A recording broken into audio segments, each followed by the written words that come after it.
भारत में एक से बढ़कर एक पहलवान हुए हैं जिन्होंने दुनिया में देश का नाम रोशन किया है और खूब नाम कमाया है। ऐसे ही एक पहलवान का नाम था गामा पहलवान। 22 मई 1878 को कपूरथला जिले के जब्बोबाल गांव में जन्मे गामा पहलवान एक कश्मीरी मुस्लिम परिवार से थे।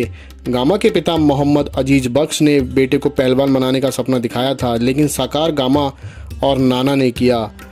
आज गामा पहलवान का 144वां जन्मदिन है और इस मौके पर गूगल ने भी खास डूडल बनाया है। डूडल में गामा को गधा के साथ दिखाया गया है।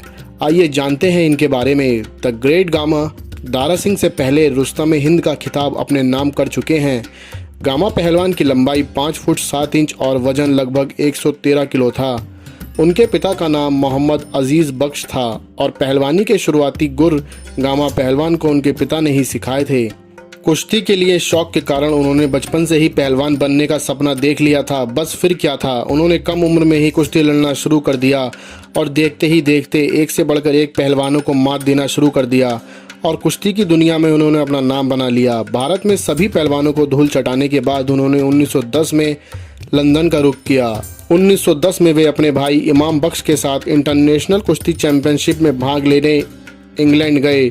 उनकी हाइट केवल 5 फुट 7 इंच थी। इतनी कम हाइट होने के कारण इंटरनेशनल चैंपियनशिप में शामिल नहीं किया गया। इसके बाद उन्होंने वहां के पहलवानों को खुली चुनौती दी थी। वे किसी भी पहलवान को 30 मिनट में हरा सकते थे, लेकिन उनकी चुनौती को किसी ने स्वीकार नहीं किया। अपने करियर में उन्होंने कई खिताब जीते, जिसमें वर्ल्ड हैवीवेट चैंपियनशिप 1910 में जीता और वर्ल्ड कुश्ती चैंपियनशिप 1927 में जीता, जहां उन्हें टाइगर की उपाधि से सम्मानित किया गया।